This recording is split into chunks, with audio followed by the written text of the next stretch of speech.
Basically infatuated with the in-between, the ups and downs, the curves and the rounds. I bring it to your city or your hometown. I go back in time when the feeling was fine.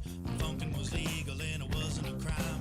Party people lined up and down the way. A bigger celebration than your birthday. Funkin' up the neighborhood. I felt the food cause the funkin' was good. Funk you in the city, funk you up in the woods. Funkin' up the neighborhood. Funkin' up the neighborhood. I felt the food cause the funkin' was good. Funk you in the city, funk you up in the woods. Funkin' up the neighborhood.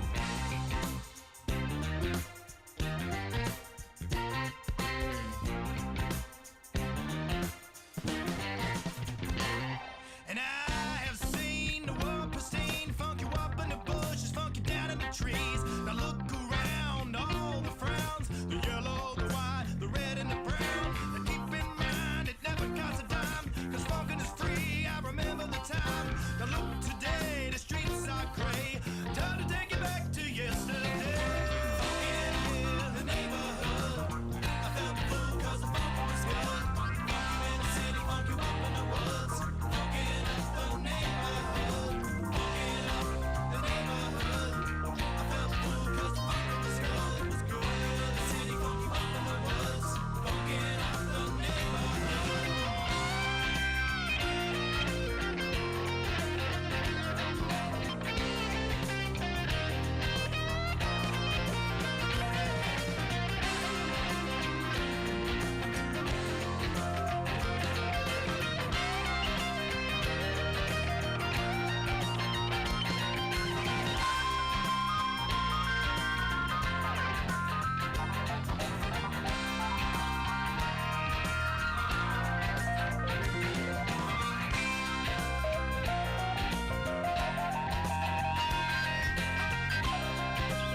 Funkin' in the neighborhood, I felt the food cause the funkin' was good. Funk you in the city, funk you up in the woods. Funkin' up the neighborhood, funkin' up the neighborhood. I felt the food cause the funkin' was good. It was good in the city, funk you up in the woods. Funkin' up the neighborhood. Funkin' up the neighborhood. I felt full cause the funkin' was good. Funk you in the city, funk you up in the woods. Funkin' up the neighborhood. Funkin' up the neighborhood. I felt full cause the funkin' was good. Funk you in the city, funk you up in the woods. Funkin' up the neighborhood. Funkin' up the neighborhood. I felt full cause the funkin' was good. Funk you in the city, funk you up in the woods. Funkin' up the neighborhood. Funkin' up the neighborhood. I felt full cause the funkin' was good. Funk you in the city, funk you up in the woods. Funkin' up the neighborhood.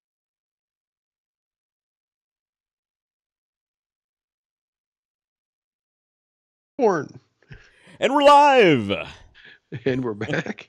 I have no idea if anyone heard that, but we are live. Welcome back, David. We missed you last week, man. I watched as much as I could. I watched for as long. I think I fell asleep. It was It's crazy. okay. I think I fell asleep halfway through too. It's fine. No, there was no keeping my eyes open, man. It was and conk. I've been doing that a lot more lately, though. So yeah, you've been under the weather, so we hope you. Yeah, get under the well weather. Let's use soon. that. Let's use that. That's good. Under the weather. weather's a good one. It's better than So like you're just massively hungover all the time now. So it's one sounds better than the other. It's optics. That's really just it. I'm just hungover all the time. I've got a bottle over here. We'll talk about it in a minute, but yeah, I mean, I haven't had a drink in a few weeks now. Yeah, and I haven't had a cigar in Christmas. right. It's been a long time. Picture of Sicily, 1912. You Oh, know, for okay, freaking Sophia. Sophia. Yeah. It's So, bad that all right, we there we actually go. knew that reference. Yeah, that's a good thing. That's a great show. That's a great show. I hope they don't try to remake that. They will, though. I just said it out loud, so they will. Well, So the what are you funny drinking thing over is, if there, you look at the West? ages of those ladies, like they're young. They were younger than we are now, apparently. Yeah, So they were like our age. Slight bit yeah, older, a couple of yeah. them, but so We're the slightly more the lady attractive who played Golden Girls. the lady who played Sophia on that show, um, She was the youngest uh, one. she was she was younger than than her daughter on the show. So they Right. did a lot of work with her to make her old. And that's today's So show, everybody. We're doing Golden Girls trivia. That is Golden Girls trivia. That's last it. That's minute all I got change to the agenda. to the agenda. Tonight on the Underdog Journey, you don't need a million followers. Language is still there for me. Followers, all you need is to know the Golden Girls. You just need Golden Girls and daytime television from the mid '90s. Laura Alliance Black says hello, guys. Sup, brah? Laura, how you doing? Your son's hanging in there. Baby boy Leffingwell is hanging in there. She doesn't know anything about this, so Well, never mind. So shush. In that case, he's not hanging in there. He's doing just fine. David, Just fine. most important part of the show: are you drinking tonight? I might. I'm Boy Scouting it. I'm prepared. I've got my cup. Okay. Uh-oh. You got the It's got the ice cube. ice cube. And this was a gift from the gentleman over at the Goldie Dads United. So when we did our show all together, we did our bourbon tasting. They showed up and they brought me a bottle of bourbon. Yeah. And it's Bardstown Original Series. Nice.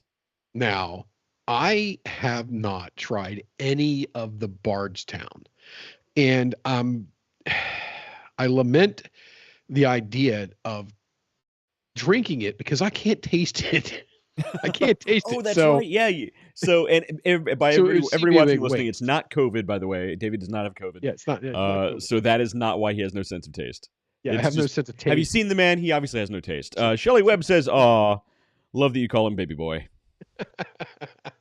That's what we need. We need to have to catch on some more so Wes can throw it up on the screen. That's Give right. I baby got to get boy. the screen updated to say baby boy. Oh, Last week, yes. Jeff was here from Goalie Dads United. That was under Mike. His face, Mike. Sorry, Mike. Under his face said David Leffingwell the whole time. So Mike was David last week. Oh, I bet he did not take well to that. That was a demotion, bro. I didn't know he was going to be there till the last second. So, Oh yeah, that's right. I didn't. So now I know. Okay, so just for everybody to know, Wes doesn't pivot very well. I pivot just Um, fine, but like it takes time to develop. It takes time to like make these overlays and things. Yes, overlays yes. and things. So I didn't want to add the stress onto him. So what I did was kept it completely dead silent. See, that I that's the wasn't gonna worst be on thing the you can show. do. You need to let me know so I can plan. And when he just logged on and he goes, "Hey, Mike's in here, but what? You're not. What's going on, David?" I'm like, "Hey, I have Mike filling in for me tonight." When they were already on. Yeah, while we're going live, it's fine. It worked out. He's a great guy. Actually, a super nice Yeah. guy. He's one Mike's of those awesome. guys that's like he's almost too nice. Like he's so nice that like you're thinking in the back of your head the whole time, like, what's his game? What does he have planned? I'm not sure I trust this guy. He's too nice. No, I trust him. I trust him very much. So I do too. He's a very, very good guy. Great guy. He bought me a book when I was there in New York. He brought a book as a Yeah. gift. That's a sign of I've like got mine upstairs. an abnormally nice guy. So Yeah, Mike, I thank got you. mine upstairs. I started it. I was laying in one of those hospital beds, and I'm trying to get comfortable. And over here, they got me out in the hallway, and I'm just trying That's right. to You're read in New this York, book. so you don't get a room. You just get stuck in a this hallway is- somewhere. Literally, it has like H192, and that's hall bed 192 or whatever it means. But it's a hall. It's literally just a hallway. They're like, you want some privacy? I'm like, it's a freaking hallway. If I ask to have those little dividers Right. put up every time that you guys bring somebody through here, which is every 30 seconds, Right.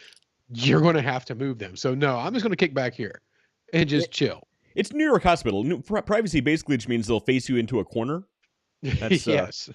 Yes. That's your privacy. The gown opens at the back. It's fine. It's I've been putting it on wrong all these years. Then I've been doing all it all these wrong. years. Yeah. I wonder why the doctors and nurses keep giving me weird looks. I thought it opened yeah. at the front.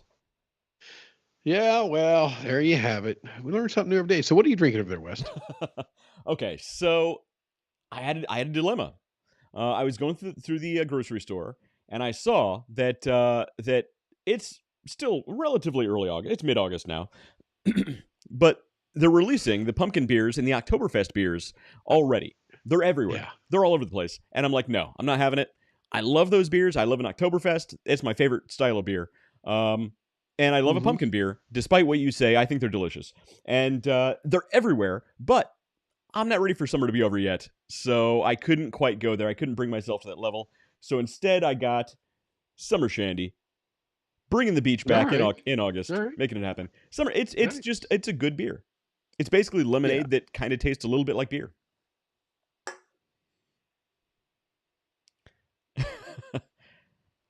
You all right there? Having some mic issues? No, I'm a jackass and hit the mute button. I do it all the time. Yeah. No problemo. I was trying to get his back in here a little more comfortable.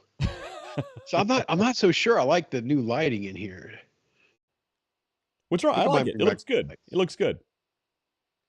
Well, you got the kind of like amber, like tungsten lighting to your right there, and you got like a blue light. I'm assuming coming through from the window.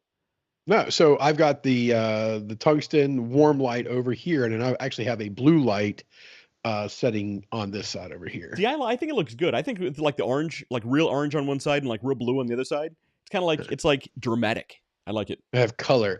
Looks good. Pinch my cheeks, get some color into them. Don't look like a corpses. You look great, David. Baby boy, you look great. I'm sorry. What was that you said before the show? Dave, you look like you're looking for a ditch to lay down in until you die. Well, you said you have the energy to dig a ditch. I just said you look like you want to dig a ditch and then lay down in it and then die. Yeah. Yeah. It's in that order. Just looking out for you, David. Just looking out for you. Yeah. Don't want to. If I'm going to dig a ditch, I don't want to waste that effort, right? Well, look, we'll try and keep the show relatively concise tonight, so you don't feel the urge to die too much. Yeah, concise is always my strong point. That's where we roll. That's our sweet spot. Yeah. So I do have a little bit of news if you're up for it. All right, I'm up for news. Let's bring it. All right. So I'm not sure if you're aware, but oh wait, nope. The phone is not. Where's the phone? Hold the phone. Where's the phone? There. Oh, it's coming. See, Ecamm's been acting weird. Where's the phone? It's hang on, it's coming. I got these articles on my phone, and they're coming. So Ecamm's been acting weird. Try and reconnect that. That's silly. So there was a Facebook update. Okay, go ahead. Yeah, go with your Facebook update. Did you? I wasn't talking about a Facebook update. All right. Well, this is loading. For some reason, this is. I don't get the comments. I don't get the comments on the screen anymore.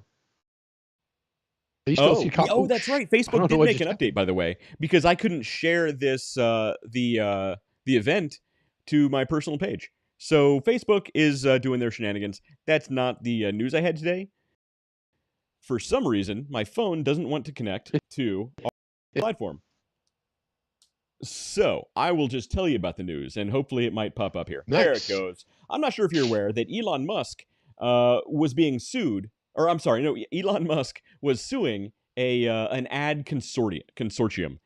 Basically, there's this sort of group of advertisers that came together. And what they do is they handle all the biggest brands in the world. It's called GARM. Don't ask me what GARM stands for off the top of my head. Probably says in here. It's a nonprofit organization. It stands for I don't know what it stands for. Global Alliance for Responsible Media. Basically, they handle all of the biggest advertisers. So whatever they say in the name is usually exactly what they are against. Right. So they handle all the biggest advertisers in the world. I mean, they essentially they don't pay for the advertising, but they advise all of the organizations under their umbrella. You should advertise here. You shouldn't advertise here. You must advertise here. You must not advertise here. They can get very demanding, and sometimes they can be just kind of like wishy-washy. But obviously, the group GARM had a pretty specific political leaning. We'll put it that way. Yeah. And they Yeah. advised all of their biggest clientele, we'll say, not to advertise on X, Twitter, not to support things like any of Elon Musk's companies, not to post on platforms like Rumble, free speech platforms, things like that. Yeah. Sorry. Yeah. I hit the Responsible cough button. media. Responsible media, exactly. Being responsible, don't advertise on these platforms. So it's kind of tantamount to, it's not actually a monopoly, but it's edging on the idea of monopoly-ishness. And so Elon Musk and a few other companies, including Rumble, a couple of others, came out and said, "Hey, we're going to sue this company and make sure we can get some of these ad dollars back. Because look, if you can't get ad dollars on a platform essentially doesn't exist. You can't run the thing." And what happened was this company is now going out of existence. They don't have the since they're nonprofit, they don't have the money, the budget to pay for the lawyers necessary to keep up with Elon Musk. So look, the say what you want about Elon Musk and his whole thing, but if you're going to try and kill the king, you better do the job right the first time. It's a terrible paraphrase of the saying. Absolutely not use that phrase. But it's true. Look, if you're gonna mess with the biggest gorilla in the jungle, you got to make sure you're gonna win. You know what I mean? Yeah. You can't go up against a guy like that and say, he won't sue us or anything. Yeah, he's not gonna come back. I mean, to be honest, I hope he goes after any buildings, any structures, any hardware, anything that they have. I hope he cleans their house, and then by affiliation, continues to roll that into whatever other organizations that the members of GARM is a member or is part of. He needs to chase that on down and keep it going. Right. I mean, the guy who literally bought Twitter himself, and the kind of guy who has the kind of just money in his spare change in the cushions of his couch to tell Disney to go F yourself. I mean, you don't take that guy on lightly. So this company this organization rather is no longer going to exist because they decided to allow themselves to be sued by Elon Musk. I thought that was funny. Don't take your foot off the gas, bud. That's it. Don't take your foot off the gas.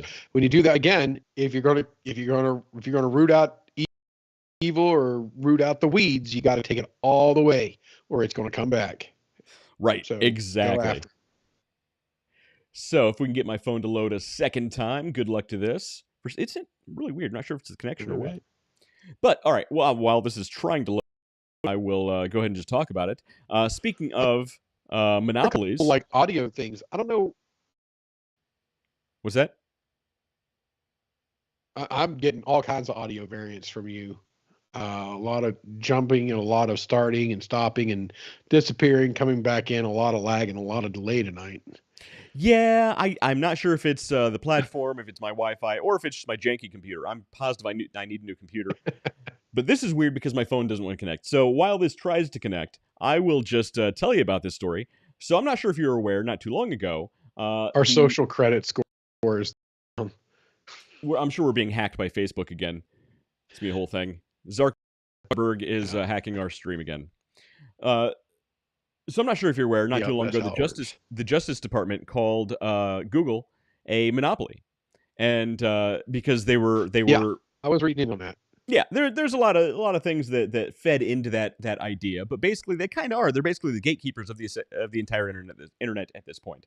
But new article came out just yesterday. In fact, the Justice Department is now considering breaking up Google, actually going into Google and separating the different components of Alphabet. So you're going to have Google on one side. You're going to have possibly YouTube as its own entity. The different, maybe the AI is going to be its own thing, which is going to be insane. I think in the end, it's going to be really, really good for technology and the internet. I'm going to take this black bar off here because my phone's not loading. It's going to be really good for the internet, but I have mixed feelings. I think it's going to be good, but also it says a lot of interesting things about where's the incentive to build a really big, powerful company if somebody's going to come along later and take it away from you. So I don't know.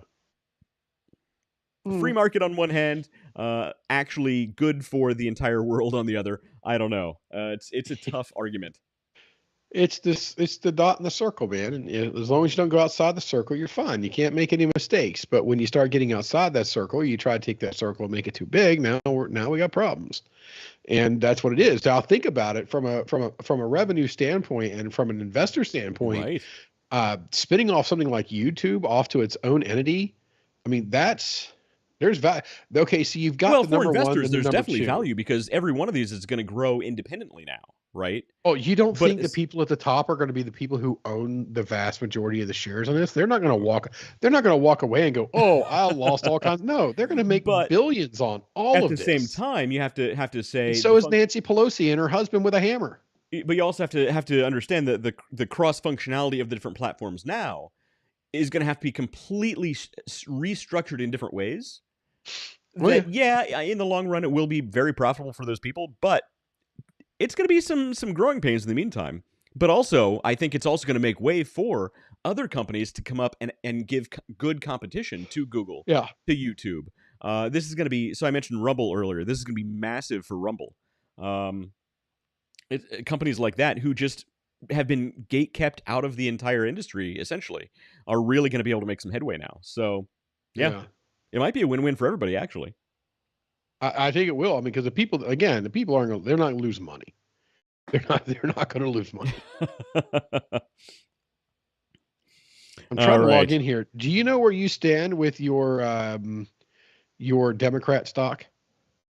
I do. I can look now. My phone shouldn't be loading now, so I'm going to make sure that it's not on the screen right now. It's actually gone down a little bit, surprisingly. So I took a hit on mine. Let me take a look at it. All we want is percent of return. Yep. I checked on it not too long ago. I think, let's see, is my ETFs. There we go. Okay. So I am up $3.83. From $3.80%. What's your percentage change? Portfolio diversity. Let's see. Today's return, total return is total percent change should be the one at the bottom there. Yep. Let's see. Overnight, today. Let's see. Average. Hold on. Total return is plus 7.65%. So 7.65%. It's not bad. So I mean, it's better than you get out of the bank. Well, especially after the last couple of weeks. Right. To flip it on the other side, the total percent change for the cruise, which is what it's called, the Republican tracking insider trading is 2.1%. Oh, Democrats are coming out ahead. I think I got the good side of that coin flip. So yeah, that's you did get the right side of that, which both of us were like, hey, that's the one I want to get in on because that's the one that's going to do better. Oh man, look, I'm not. We don't talk politics on this show, but if that is any indication of how the presidential election is going to go, I don't know. It's a little bit here, a little bit of this, a little bit of that. Let's see. Anyway, let's move on to the next bit of news here. You may have heard of this one. Hold on 1 second before we go on. Just for everybody who thought, like, what the hell was that?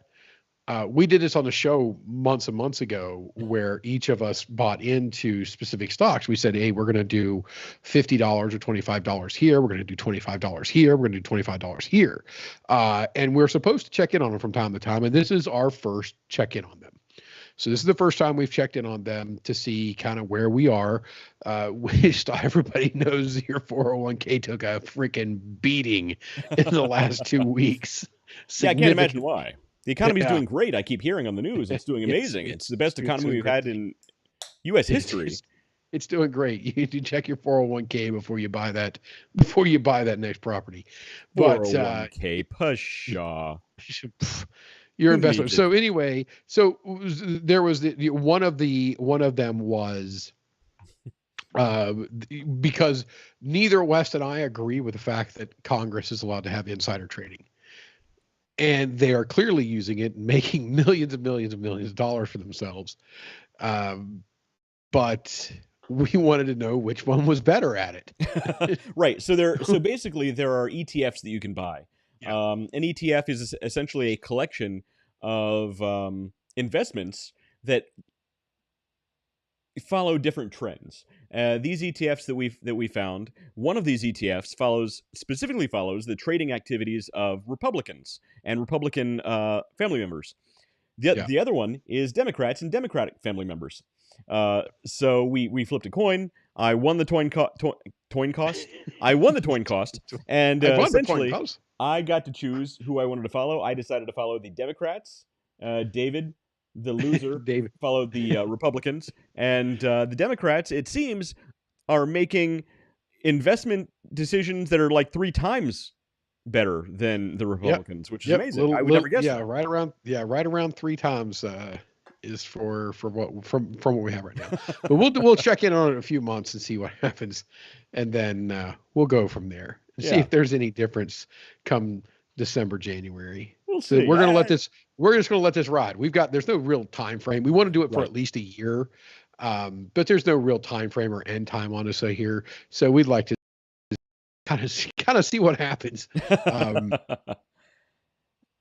Hopefully those at home would like to play along. Just ping us and say, hey, what's the name of these things? We'll send them over to you at your own, but don't do it on our behalf.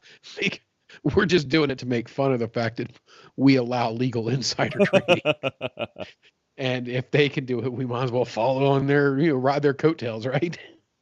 Hey, look, whatever.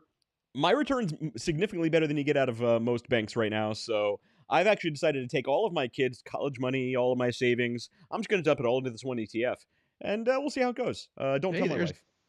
There's Dan. Dan, how's it going, bud? He's upset about the 401ks also. Aren't we all? Yeah. So here's a piece of news that you may or may not have heard of. I've read this on several different news sites, but I haven't seen any really big news sites mention this very much at all. I can't imagine why. A hacker group has apparently potentially leaked the Social Security numbers, names, addresses, everything of every single American. Yeah. Every single one of us. This hacker group dropped information on the dark web of, get this, 2.9 billion individuals. 2.9 billion. How many people are on Earth, David? How many people are there on Earth these days? I think we're at 7.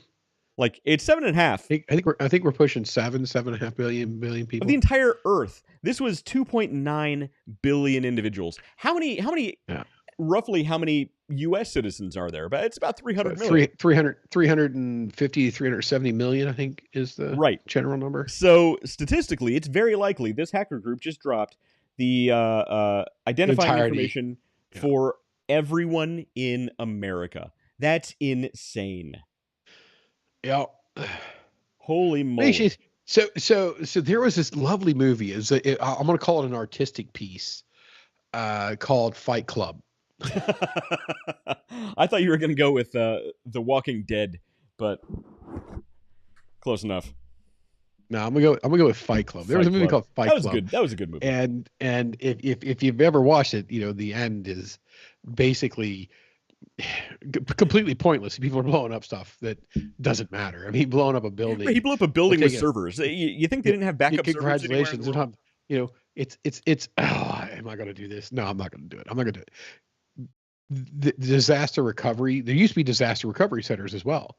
Disaster recovery centers kind of went the way of the dodo because we have cloud computing and cloud storage, meaning that instead of just having a disaster recovery center where there's a backup that's running that you can flip your business back on, you can now restore a drive in just minutes, and you can operate terminals remotely and have the core of your business back up and running almost without miss.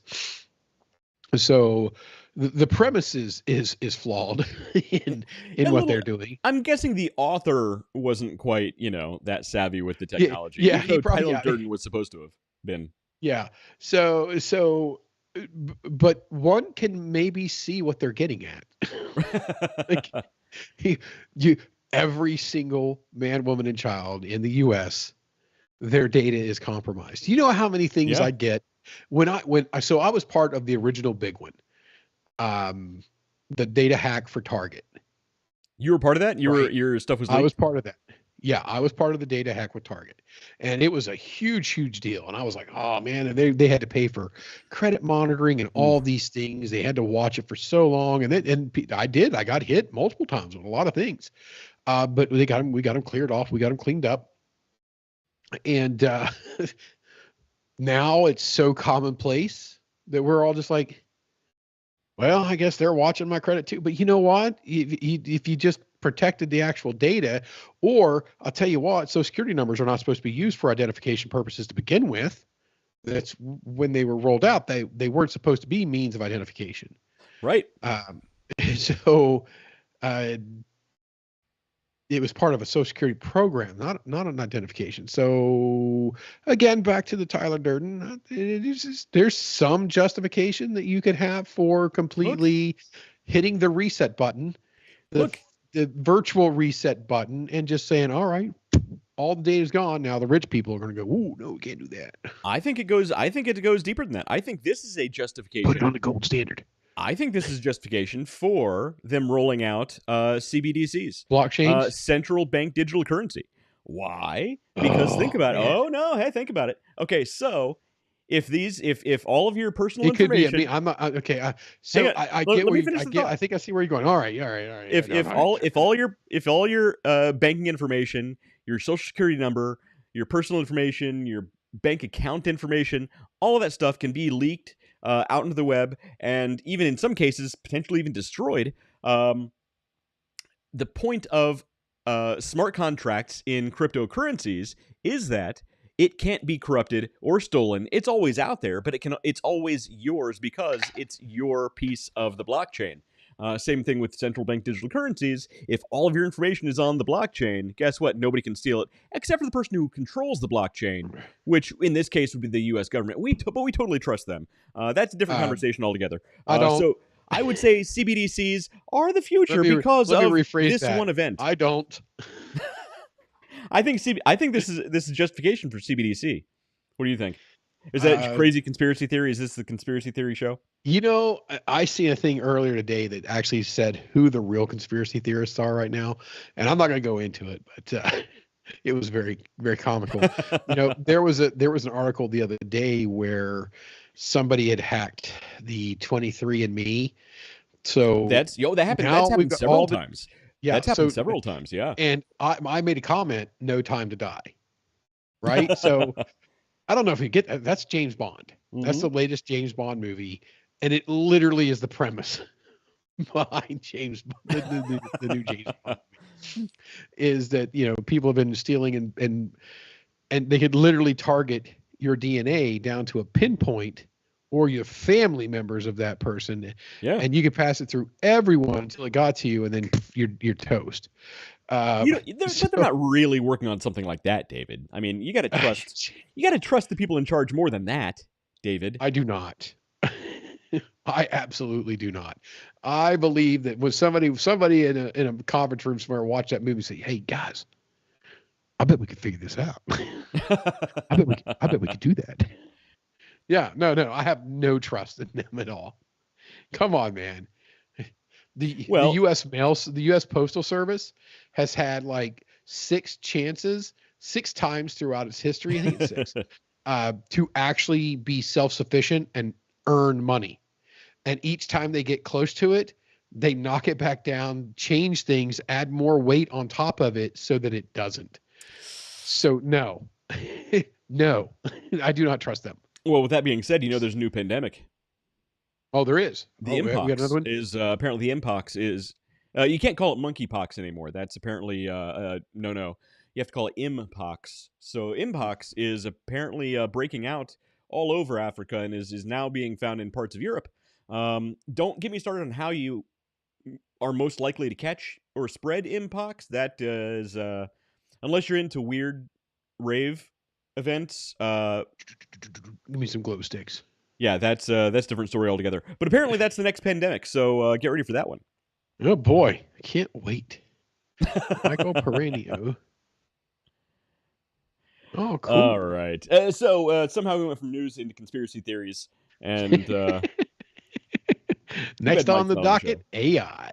Exactly. Look, I could talk about AI all day. So It's on the way. So it's funny is there was the meme I seen earlier because I've had a lot of downtime here and there this last few weeks, and so I've had plenty of time to cultivate the cream of the crop when it comes to memes. And one that said literally every company in the world right now, dun dun dun dun, doesn't matter what the product is, doesn't matter what the service is, powered by AI. Everything. Everything. So when you search in Google, right now, it doesn't give you Google results first. Oh no, the first thing is the Google's AI response. Results, which is inevitably some of the absolute worst stuff you can get. Oh, it's terrible. Yeah. Just if you go to the very first, if you skip the ad stuff and go to the very first responsible or reliable source for whatever you're trying to get into, it's almost 180 degrees from whatever the AI came up with. Oh yeah, it's just useless. Well, it's like you said, AI is only as smart as the person who programmed it. It's only as smart as the person who programmed it. And it's only good as its source material, and it's weighting. Hey, I'm gonna weight this data heavier than I weight that data. Right. So actually, Google actually just did release a new, I forget the name of the product, a new AI product, which is actually really good. So what you do is you upload documents or even whole books, things like that, and it's an LLM that is only trained on the documents that you provide. So basically, you can upload like your entire company's backlog of information, or you can upload your entire a syllabus of all your school information, and you can ask this AI specific questions. But it will only answer based on the information that you provided in the first place. So I think that's actually kind of a good idea. That's kind of a smart thing. Yeah. Well, I'm using with like contract for something similar. Think about it like contract law or like attorneys who have these just huge backlogs of information.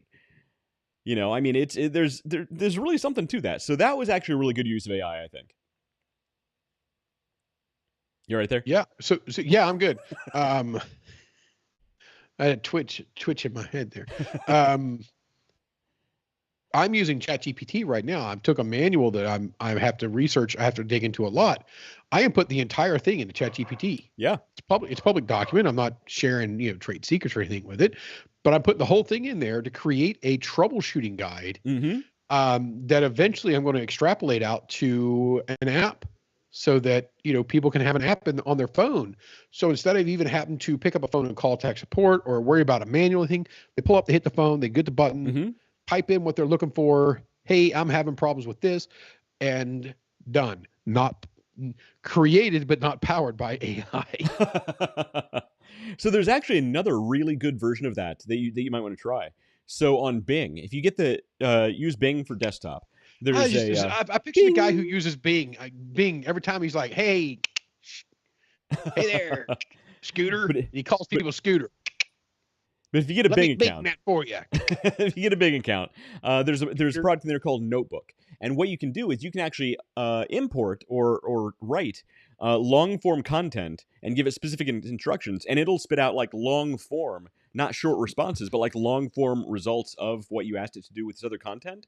It's really good for stuff like that. So you might want to give that a try. Yeah, that'd be cool. Send it over to me. Just put it in Bing. Yeah. Bing. Yeah. So Dan McDonald says AI is taking over David's body. That's what's going on. I think David has gotten too close to the edge of the Matrix, and it's slowly taking over. The event horizon of AI. That's exactly it. Or you ever see the episode of Doctor Who where they figure out they're in a simulation? That's what David did. He spoke back a series of numbers, and he's like, he's on the edge of escaping the Matrix. Yeah, he's David is the Neo of our instance of the Matrix. Oh, my glasses are over there. I'm about to get me some Neo glasses for next week. And a weird cape. Imagine if Keanu Reeves looked like one of us in the movie. It wouldn't have done so well. Yeah. Anyway. There's certain things that those skinny guys can get away with. There's a video that I see ever so often. It comes across. There's Shameless Ellie, I think. Look her up. She's freaking crack you up. But this guy, he puts his hand this way and he flips it and he takes his belt off. And I'm like, that's exactly how I take my belt off. But if I was topless and took my belt off and recorded myself taking my belt off like that, they ain't nobody getting hyperventilating over that. it's same action, different results. Look, David, the internet is a weird place. There's something for everybody. Yeah, there is. There is. Well, no. I still think we ought to stream There's this no show on place for OnlyFans. I'll bet we'd get some followers. Yeah, we might get some followers. I'm just gonna sit here on my toes on the camera the whole time. No. No. All right, I'm done with that. And we're moving on. Do we have any more news? That's all the news. It's impossible to find good news that's not political right now. We got to do a political show because holy moly. We need to do a political conspiracy theory show. I mean, we would be rocking the internet right now. But what would you pick? I mean, everything. Oh man, no, we can't do that. We can't. I like it. I like not being on a hit list. Political. I mean, it's not very hard to identify which side we lean towards, but we don't get political. We're not political. I like to, yeah, that's it. Yeah. But I like to keep it as away from that because that's not what this is about. This is about, especially when you're talking business. Oh, speaking of that, exactly right there. Mm-hmm. There's a company out there. Bud Light had their huge misstep. With their marketing, right? Yeah. And there is now a beer company, and I can't remember the name of it. Cannot remember the name of it. It's a terrible name for a business. Absolutely garbage name for a beer. Okay. It's basically just saying F you to anybody who would have liked that campaign. Right? Okay. So what did they do? Well, they did exactly the same thing that Bud Light did. Is they're going to alienate 50% plus of their potential buyers out the gate. And this is not a company. That's their plan. This is not an established company, mind you. Right. This is not an established company. So they don't have the equity to burn to begin with. So you're going to get some rabid fans. Maybe that's hell yeah, America. And they could be. But hell yeah, America, when you have your $15.95 12-pack and your $9.95 Old Milwaukee's Best, I don't even know if that's a thing anymore. It sounds right. They're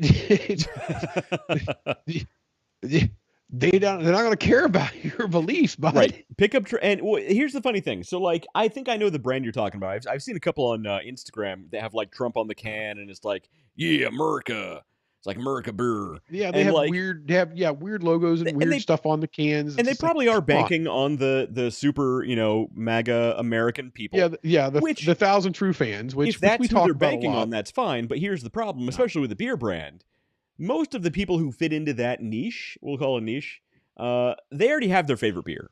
They're not going to buy beer from you for twice the price online when they can run down to the Stop and Shop or whatever they have in their neighborhood and get their favorite beer. Is that a thing? I don't know. The Circle K. We have a Circle K right down the road here. My daughter set us up on Life 360 so it can track all of us. And she is the admin of the group, so I can't change it. And she accidentally set the Stop and Shop or the Circle K as our home. That's pretty funny.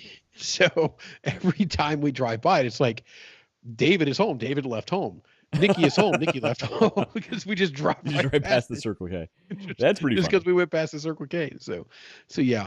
Don't alienate your customers. That's the bottom line. Again, 1,000 true fans, raving fans. When we're all for that and make your money there. But look, I don't see why. Unless your business is politics, keep your business out of politics. That's all there is to it. Yeah. Because it's cool if you want to talk about it in your own personal life. Everybody has their own opinions. That's great. You know what? You don't have to throw your business under the bus. Yes, that's a great way to do it. You have your platform out there. Say, do, have fun. Be you, boo boo. Let your business grow. Don't cripple your business while you're trying to grow at the same time. Don't alienate half your potential customers. Yeah, that's crazy. Be crazy. Be cray cray. Don't be cray cray. That's our next T-shirt. Don't be cray cray. Yeah, don't be cray cray. I used to coach football with a guy, and I can't just even Christmas. I'm drawing a blank on his name, but we were coaching third and fourth graders, tackle football, third and fourth grader, intra level. Okay. We're teaching them, and that was the first time I heard the cray cray. The cray cray, and I thought you would think it came from one of the kids. It did not.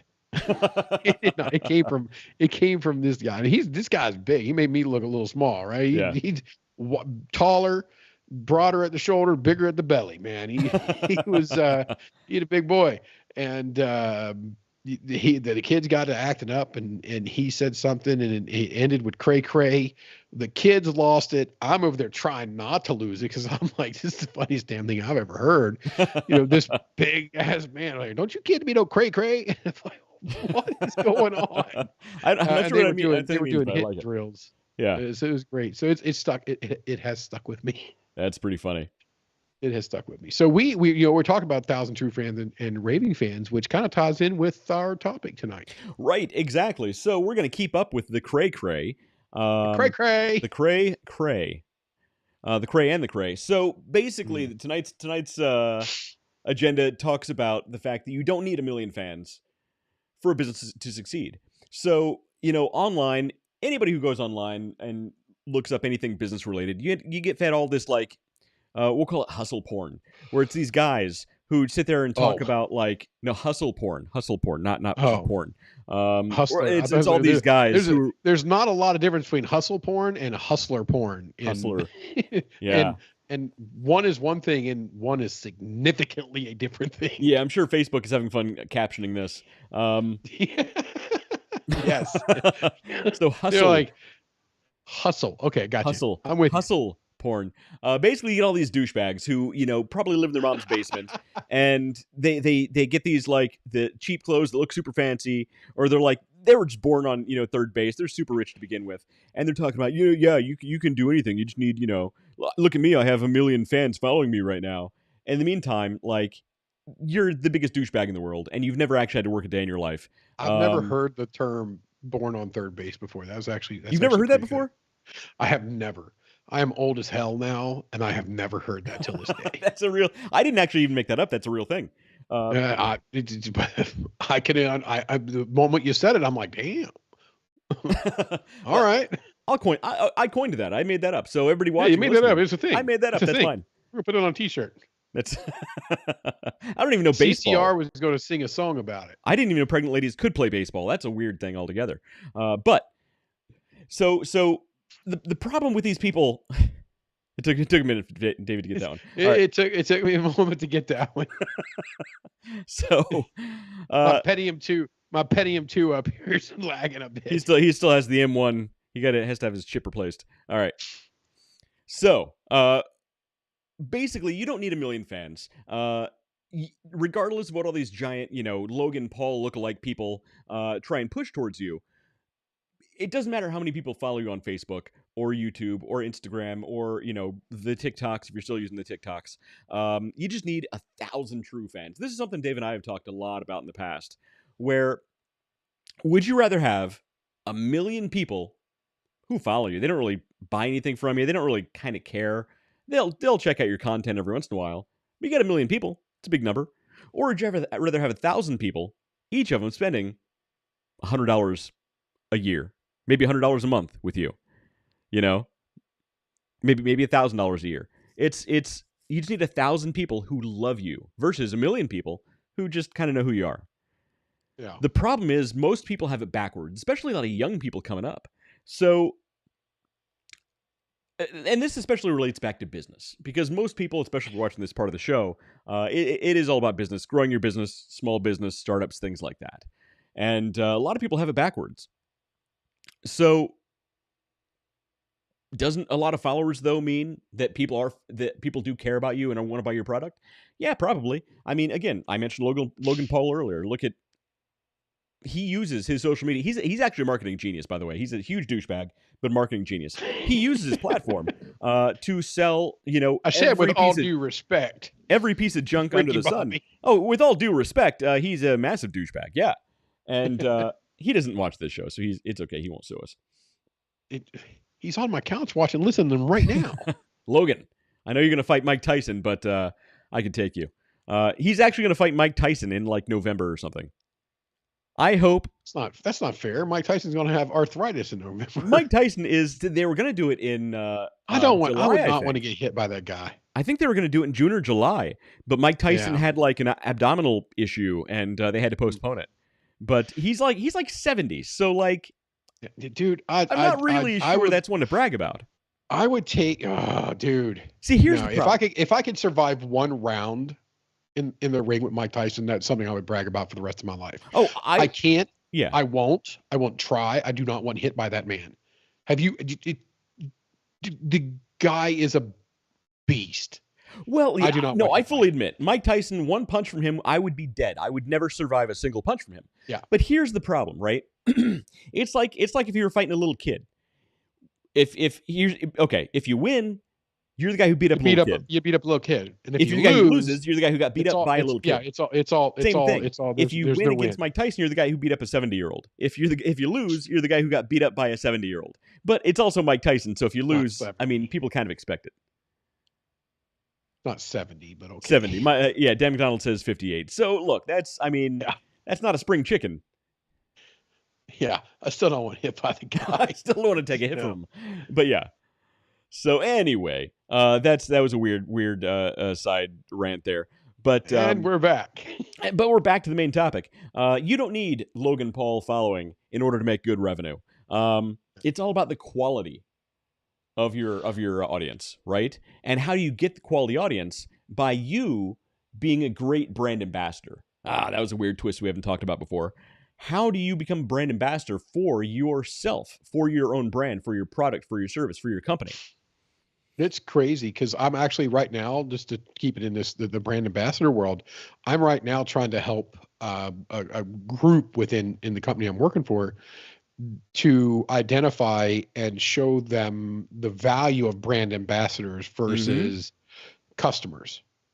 And there's a significant difference between a brand ambassador and even a good customer. It's still just a customer, and bringing that value to them and showing them how to identify them and how to take a person who is a customer and making them a brand ambassador. Right. Well, on top of that, so you need to be a brand ambassador for your own brand, for your own business, for your own company. But also, to become that brand ambassador, you need to become an authority on that brand, on that product, on that service. And you were mentioning earlier about being a subject matter expert. And you in fact have built up a great reputation within your industry of being that subject matter expert, that SME. I hate acronyms. It annoys me. Plus, I was thinking Mr. SME from Peter Pan. Yeah, me too. Hook. But you need to be that subject matter expert, that authority in your brand in order to be the best brand ambassador you possibly can be. And what does that mean? It probably doesn't necessarily mean you knowing everything there is to know about your entire industry. Most of us can't be that person. Most of us can't be a David Leffingwell. But I don't know. But there are shortcuts to it, right? So my other YouTube thing that I have been neglecting horribly over the last more than a year now is my pipe YouTube channel. You get back on that shit, dude. It grew huge numbers, and I was getting huge interactions. I was going to events, and I was getting recognized. People were like trying to hang out with me and stuff, and it's like I'm just a guy who was talking about pipes. But the shortcut was I created content. When I was creating content, I was creating content on a regular basis, content that interested me in that niche, so it interested other people who were also into that niche, right? And since I was the one hosting the content, by default, that made me the authority. That made me the ambassador for that specific niche in that instance, right? Which is another great thing. Here's a good example. Look at talk shows, right? With like late night talk show hosts. Most of them are dumb as rocks. They're some of the stupidest people you'll ever meet in your entire life. I've met a couple. They're really, really abnormally dumb. But since they're hosting the show and they have guests on who come and talk to them, they're leading the conversation. Yeah, they're asking pre-written questions. They're written by a team of other people, but they're leading the conversation. They're asking the questions. They're engaging. Therefore, they're viewed as the expert. They're viewed as the authority in that conversation, even above the expert that they're talking to. So, David, you were mentioning earlier that you're going to start creating some content for your industry. You don't need those details, but that's actually going to help you be more of a subject matter expert. Yeah, I've got the next 3 weeks carved. I'm going to be here just creating videos for the lithium ion battery safety stuff that I'm into right now, and assembly, disassembly programming, just some general stuff. Mm-hmm. And that'll be that'll be in the nail in the coffin. Right. That'll be kind of after that, I'm going, if I'd have done that to begin with, my job to this point would have been so much easier had I taken the time to create that very valuable content. But now, here we are now, or whatever month it is, August, and I'm going to get it done now. I had, it's been a pretty busy year for me. So, we're going to knock it out now. And, that video, those videos, they will be shown worldwide. Right. There will be by the time that I get them out, I've already got somebody standing by to go word for word over and translate to Spanish and Portuguese. Portuguese, yeah. Portuguese. The Portugal people language. The Portugal people, lovely people, love to visit Russia and good things. Yeah, you're not. That was an inside joke between West and I and one of his ex-girlfriends. Oh boy, that was a whole thing. Yeah. Anyway, so Dan McDonald says you hawk to it. That's disgusting, Dan. That's disgusting. He all says it's all about marketing properly. David will sell save Tesla fires with his videos.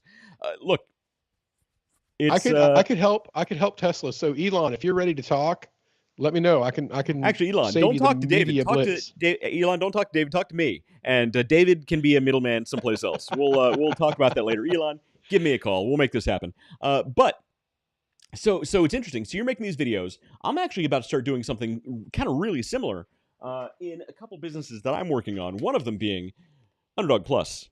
Go to underdogplus.com. Check out the brew bones. Your pup will thank you.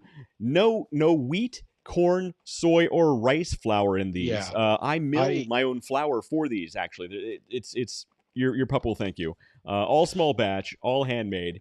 Go to underdogplus.com. Check them out. Pick up a T-shirt while you're at it. All small batch, all handmade by small hands. Look, it's my last name's not just Carnahan; it's Carney Hands because I have the Carney hands. That's where it came good. from. Makes it quality for pickpocketing. Exactly. It's nimble fingers. Nimble fingers. So my dog, we're out of treats. I meant to order some before you came over so you could bring them with you, but I'm just going to have to bite the bullet and order another 10 or 20 bags. And I just had a massive order. I just had somebody ordered 100 bags, so I had to deliver those last week. That was a lot of work, especially for small batches. But yeah. I'll probably order 20 bags just so I got them here, and they just kind of, I like to order them in bulk so they don't. Because they're small batches, they're small bags. Actually, there's quite a bit in that bag for being such a small bag. It's a small bag, but each bag has about 50 treats in it. There's more in there than you think there is. Yeah, there is, and they're the perfect size. And I don't feel guilty about giving them to the dog because, I've had to, right now we're not down to, but we're using training treats because there's another dog in the house now. Oh, that's right. Your son got a puppy. Yes. So they called me and they said, "Hey, there's this dog here. Can we get this dog?" I said, "No." Can we get this? No. Well, we get this. No. All we need is no. So I said no. So they called his mom, and so we have a dog now. And that's not the story that I heard. When I talked to Noah, I heard a different story. I heard that you said no. You said no, and then asked your mom. So he asked his mom. His mom said, "Ask you." And somehow in between it became, you both said yes. Yeah, no, that's not how it went. That's how it didn't happen. No, it was not. I told him to wheel and deal and try to get the dog down to like $600, but because I knew they wouldn't go for that, and that would end it right there. And I still would have said no. If he'd come back and be like, "Oh, they went $600," I'm like, "Oh," I said no. No, I don't need another dog in the house. So, but we're using training treats right now. And so the new puppy dog has not had the joy of a peanut butter brew bones Yeah. from Underdog. Or the apple bacon, or the apple crunch, or the pumpkin spice. By the way, it's pumpkin spice season now, so the pumpkin spice is in full effect. Not till September 1st, man. All right. Well, I just delivered a crap ton of those to another client. When the ladies for you, I'll wait till September 1st. How's that? When the ladies start watching, what's the name of that show? It's filmed supposedly in Stars Hollow up in Connecticut, fake place in Connecticut. No idea. Gilmore Girls. When the women start watching Gilmore Girls again for the season, that's when you get pumpkin spice. I didn't even know that was still a thing, but I'll take your word for it. It's a thing. It's a thing. The Gilmore Girls. All right. So I'll have to learn about that whole thing. Dan McDonald says it's a morning snack for Matt. Yeah, Matt Harmon. So Matt discovered if he likes to soak the apple crunch in his bourbon, and it softens up a little bit for him. And that's his snack when he's here. He's not here today. Well, I mean, he's getting a little bit of sugars out of the bourbon, so a little bit of sugars out of the bourbon because there's no sugar in the snack. Right. I can't legally say that humans should or can eat them, but I've seen it happen, and he seems to like them. So that's all I can say. He's a good boy. Yes, he is. Oh, Dan's getting a puppy too. Dan, what kind of puppy are you getting? You gotta let us know. I can't. I don't. See and we both just looked at the screen, kind of waiting on him to see what kind of puppy he got. He got some kind of spaniel, American Springer Spaniel or something like that. Something nice. I don't know, something like that. Springer Spaniel of some sort. Some kind of a spaniel. Yeah, congratulations, Dan. By the way, everybody. No, that was what Noah got. The Underdog traits, 20% of all the profits do go to local pet rescues. So this is not a get-rich-quick scheme for me. In fact, it's not even get-rich-quick or even to get moderately wealthy or even pay the rent scheme for me. This is all about helping the pups and building something great that your pup will love. Oh, he's getting a pit. He's getting a pitty. Pit. Nice. That's awesome, Dan. That's fun. You're adopting it, I assume? That's pretty cool. He's not going to have one naturally. I mean, shit, man. Of course they're adopting it. I mean, like, are they getting it from a breeder? I mean, I don't think Dan's wife is going to give birth to a pit. I mean, what the hell? Of course they're going to adopt. Where the hell is she get a dog? Well, no, okay. Well, you got to admit, hey, you're into some weird stuff on the weekends, man. Getting it from a breeder is different from adopting, David. Yeah. You have different options. You got pet store, you got breeder, you got adoption. You got puppy adoption. You got full grown dog adoption. It's a whole thing. It's a whole thing, David. It's a thing, Dave. It's a thing. It's a thing. Friend had a litter of 10, so his friend gave birth to 10 pit puppies. That's what it was. Okay, friend. That's awesome, Dan. That's cool. They're cute dogs. He's naming it Luna. We used to have a dog named Luna. We had a chocolate lab named Luna. So that's a great name for a dog. Is that after the what's the show, the cartoon show with is it Owlette, Gecko, and Catboy? Your kids are young. You should know these people by now. I don't know what that means. Is that a thing? Is that a? It's a thing, and I can't remember the name of the cartoon. And they have a villain in the show that her name was Luna. I know Luna Lovegood. I know Luna Lovegood. That's where I thought you were going to go, but I don't know the kids things. Yeah, I think it's a Disney one. I'm pretty sure. My kids watch a lot of nature documentaries. We had nerds in my house. I like it. We're good. You dodged a bullet, son, because there's a show called Kicking It. Noah watched it. Kicking It. It's a karate dojo thing. It's a cartoon? No, not a cartoon. It's live action. Oh, that sounds terrible. It absolutely is. It is. There's nothing redeeming about this show at all. No. But I've seen almost every damn. And then Penny liked it. And there are days it goes by that'll just be on there, and they'll both just sit there and watch it. And then they'll get up and leave, and it'll still be on the TV in there. No, we're a David Attenborough family, so that's us. Although my kids have watched some super annoying shows in the past, we won't get into that. But you need to be a subject matter expert. David is a subject matter expert in annoying kids shows, apparently. Yeah, you do what you do what you got to do, right? So one has advantages. So when you become a subject matter expert, some really cool things happen, because the better you get at being that subject matter expert, you start to attract a higher quality of people who are interested in what you're putting out there into the world. You're going to start to attract naturally people who are more willing to be a more involved part of that niche, quality members of that niche who are willing to spend time and energy and money even. In fact, do your followers share your content with other people? Do they follow you on a regular basis when you post? Are you posting on a regular basis so they can follow you? All of these things play in, and the more of an expert you are, the better your audience is actually going to be. You don't need to be a Logan Paul douchebag to attract great audience, a giant audience. In fact, most of us can't. I couldn't if I tried. But you can be a subject matter expert in your niche, in your business I am niche. absolutely certain that we could give you 2 weeks of training and you could douchebag with the best of them. We could give you 2 weeks of training and you could put on a douchebag class. We could do it. You know what? I would, if I weren't ever interested in having real clients ever again, I might think about that. But no, I was just seeing it as a social experiment. As a social, we'll call it a social experiment. Yes. I'm just this giant, That's the idea. That's what you call things now, right? When it's a stupid ass idea, but you kind of want to see what would happen. It's a social experiment. Well, look, that was the great thing. Okay, that was one of the best things about COVID, man. During COVID, you could do anything. You could do anything as bat crap crazy as you wanted, and people would just say, "It's COVID. We're doing something different. We're trying something weird." And people believed it, man. A lot of weird stuff happened during that time, and you could get away with it. Nobody cared. Yeah, I mean, that time period, that 1 year, changed so much in the world, and I think a lot of people didn't take full advantage of it. We started the show in 2020. I didn't. I worked every day at my office in my same walls. I mean, it didn't change a thing for me. It's true. It did free up a lot of traffic. Oh, driving! And it made it harder for me to drink beer. Yeah, it did make it harder for me to drink my delicious Hofbrauhaus beer. You're right. Drinking beer while you're driving in that great traffic in 2020 was a lot harder. No, we drove down there. Then we had the beer delivered as takeout to the parking structure across the street.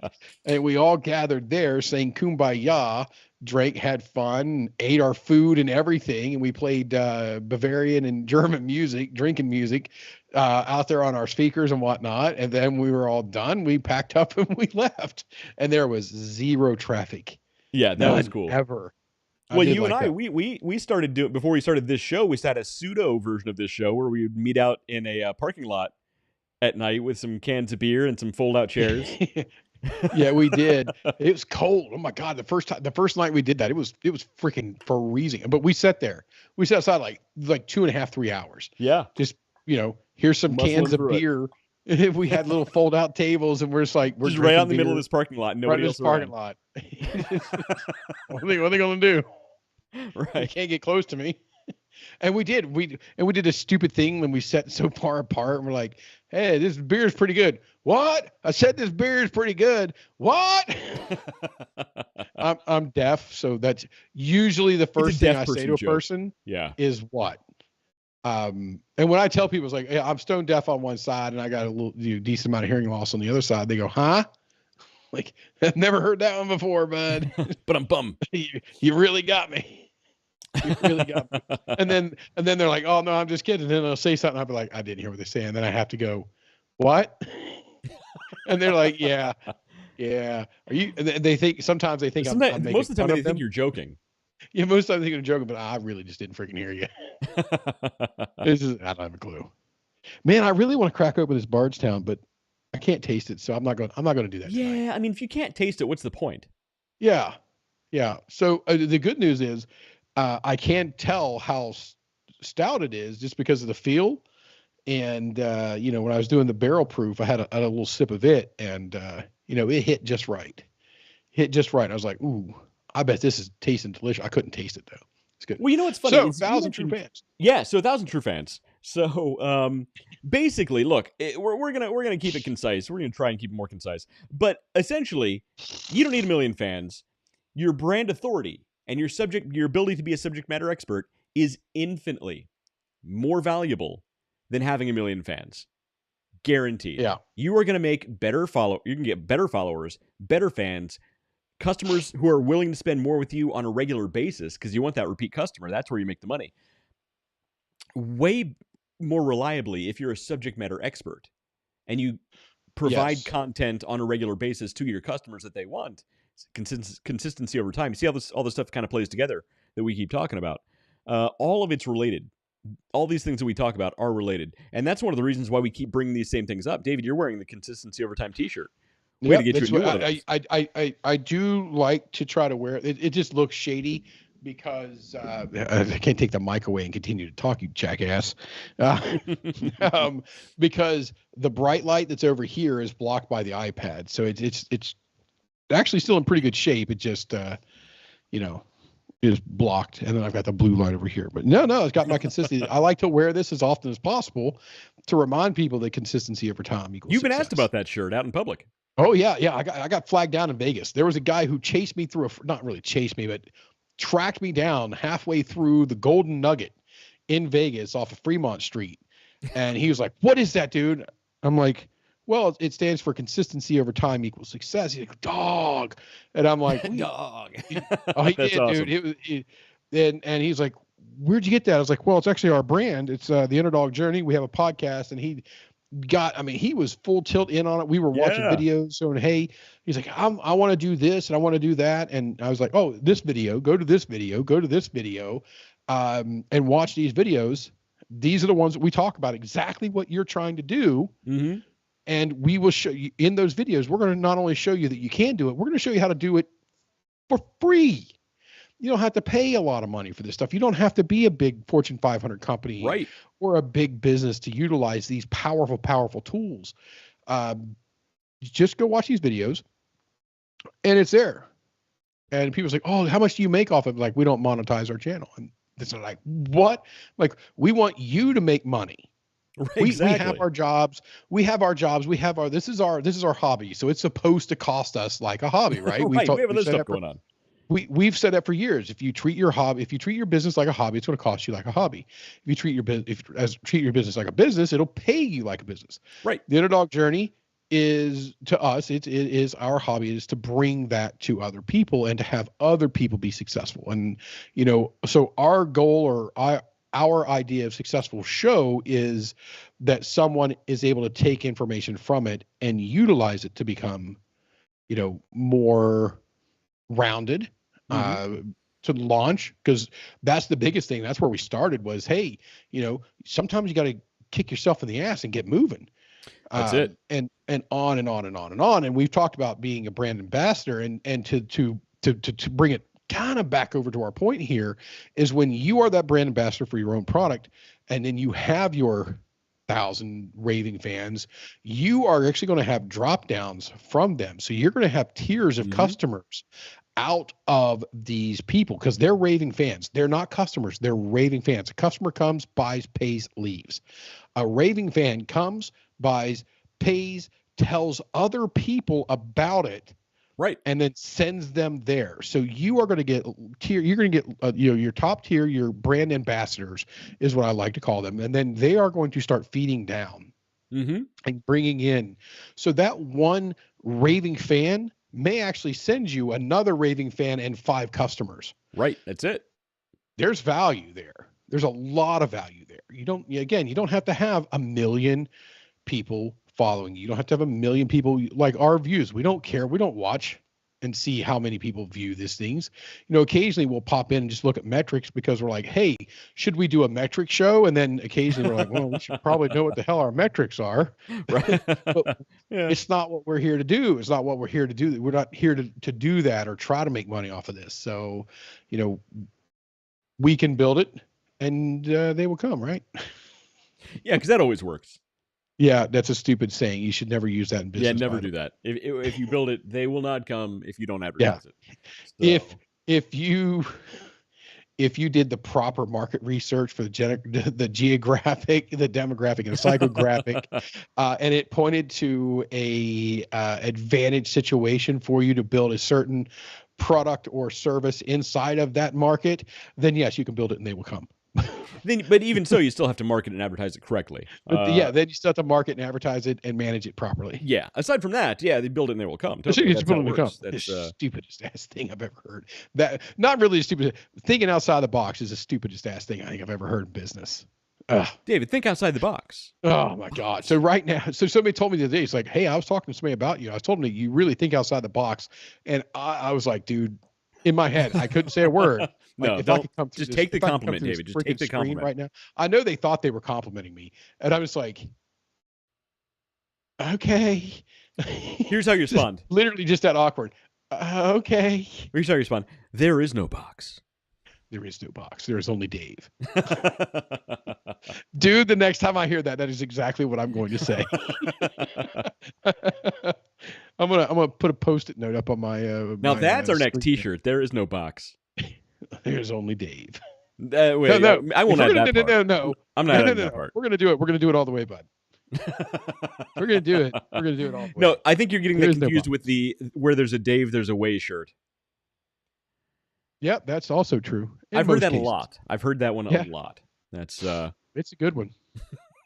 It's a good one. I do not admit defeat very quickly. No, you don't. I will battle on, and until the fight is absolutely lost and there's 0% chance, then there's still a way. Make it happen. Well, I'm relying on that on a couple different fronts. So or as Larry the cable guy said, get her done. get her done. Exactly. The best voice for Mater there ever was. So I know. It's like they built that for him. or something like that. But look, David, we've been going for a while. You probably need to take a nap because you're an old guy. You need to get that ditch, take a little lay down. So they're after my gold. So hopefully by next week when we do the show, you'll be feeling much better. Everybody, give your wishes, your well wishes to David. Let him feel your love, figuratively, not literally. His wife wouldn't thank you for that. Oh, I've been West. He's been David. We'll see you next time. Later.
Basically infatuated with the in-between, the ups and downs, the curves and the rounds. I'll bring it to your city or your hometown. I'll go back in time when the feeling was fine, when funkin' was legal and it wasn't a crime. Party people lined up and down the way, a bigger celebration than your birthday. Funkin' up the neighborhood, I felt the food 'cause the funkin' was good. Funk you in the city, funk you up in the woods. Funkin' up the neighborhood. The neighborhood, I felt the food 'cause the funkin' was good. Funk you in the city, funk you up in the woods. Funkin' up the neighborhood.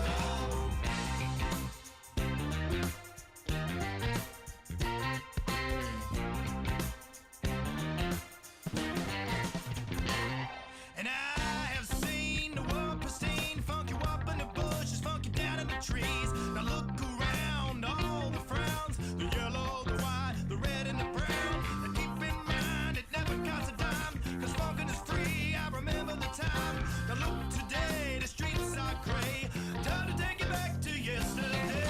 Funkin' in the neighborhood, I felt the food 'cause the funkin' was good. Funk you in the city, funk you up in the woods. Funkin' up the neighborhood, funkin' up the neighborhood. I felt the food 'cause the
neighborhood. I felt full cause the funkin' was good. Funk you in the city, funk you up in the woods. Funkin' up the neighborhood. Funkin' up the neighborhood. I felt full cause the funkin' was good. Funk you in the city, funk you up in the woods. Funkin' up the neighborhood. Funkin' up the neighborhood.